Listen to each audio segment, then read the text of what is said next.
From ancient empires to today's viral posts, propaganda has shaped how we see war. It's not just battles, it's narratives, emotions, and control.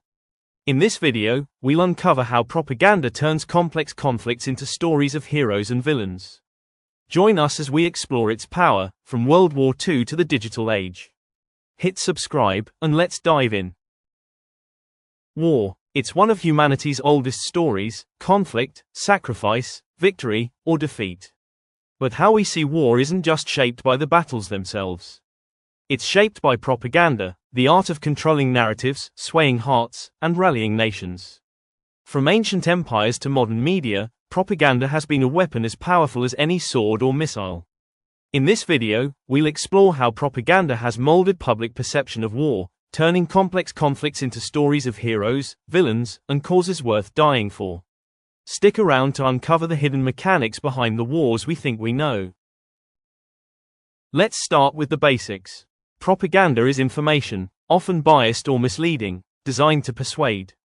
It's not always lies, sometimes it's just selective truth. Governments, militaries, and even rebel groups use it to shape how people think and feel about war. It's about control of emotions, control of loyalty, control of the narrative. In ancient times, rulers like the Romans carved victories into stone monuments to glorify their conquests. Fast forward to the 20th century, and propaganda became industrialized. World War I saw governments churn out posters, films, and speeches to rally citizens. Take Britain's famous "Your Country Needs You" poster with Lord Kitchener's piercing stare. It wasn't just a call to arms, it was a psychological nudge, making enlistment feel like a personal duty. Propaganda works because it taps into primal emotions: fear, pride, anger, and hope. It simplifies messy wars into good versus evil, us versus them. And it's been doing this for centuries. If propaganda had a golden age, it was World War II. This was when governments mastered the art of mass communication. Radio, film, and print became tools to unite entire populations. Let's look at two examples: Nazi Germany and the United States. Nazi propaganda, led by Joseph Goebbels, was chillingly effective. Films like Triumph of the Will glorified Hitler and painted the Third Reich as unstoppable. Posters dehumanized enemies, stoking fear and hatred. The message was clear: the enemy is evil, and we are the righteous. This wasn't just about rallying soldiers, it was about convincing civilians to endure bombings, rationing, and loss. On the other side, the US leaned hard into patriotic imagery. Hollywood churned out films like Why We Fight, directed by Frank Capra, which framed the war as a moral crusade against tyranny.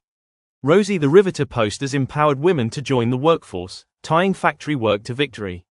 Even Disney got involved, producing cartoons that mocked Axis leaders. Here's the kicker: both sides used similar tactics. They simplified the enemy, glorified their cause, and made sacrifice feel noble. The result: millions bought into the narrative, whether it was true or not. After World War II, propaganda didn't stop, it just got sneakier. The Cold War was a battle of ideologies: capitalism versus communism. Both the US and Soviet Union invested heavily in shaping global perceptions. Radio Free Europe broadcasted anti-communist messages into Eastern Europe. The Soviets countered with their own broadcasts, painting the West as imperialist. But propaganda wasn't just about radio. Hollywood doubled down, producing films like Red Dawn, where plucky Americans fought off Soviet invaders. Meanwhile, Soviet art glorified workers and soldiers as heroes of the proletariat. Both sides used fear of nuclear annihilation, fear of the other, to keep populations loyal. Fast forward to Vietnam, and things got messy. The US government tried to sell the war as a fight against communism, but television brought the war's brutality into living rooms. Images of napalm strikes and body bags clashed with the official narrative. Anti-war protests grew, fueled by a new kind of counter-propaganda: raw, unfiltered reality. This was a turning point. Propaganda wasn't just top-down anymore. The public could push back. Today, propaganda has gone digital. Social media, 24/7 news cycles, and viral videos have made it faster and more pervasive. During the Iraq War, embedded journalists showed a curated view of the conflict, often aligned with military goals. Meanwhile, groups like ISIS mastered online propaganda, using slick videos to recruit fighters and spread fear. Now, think about recent conflicts.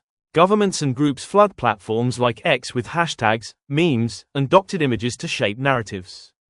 Bots and trolls amplify messages, creating the illusion of widespread support.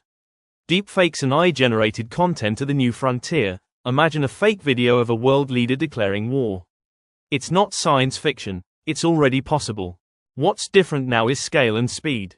A single post can reach millions in hours, shaping perceptions before anyone can fact-check. And unlike World War II posters, modern propaganda often hides in plain sight, disguised as news or opinion. The line between truth and manipulation is blurrier than ever. So, why does this matter? Propaganda doesn't just shape wars, it shapes us. It influences who we cheer for, who we fear, and what we're willing to sacrifice. It can turn neighbors into enemies or rally strangers for a cause. But here's the good news: we're not helpless. To fight propaganda, start with skepticism. Question the narratives you see, especially if they feel too simple or too emotional. Cross-check sources. Don't just trust one outlet or post. Platforms like X can be goldmines for raw perspectives, but they're also filled with noise. Dig deeper. Look for primary sources, like official statements or unedited footage. Finally, think critically about the stories wars tell. No conflict is just good versus evil. Understanding propaganda's tricks helps us see the bigger picture, and maybe, just maybe, make more informed choices about the world we want to build.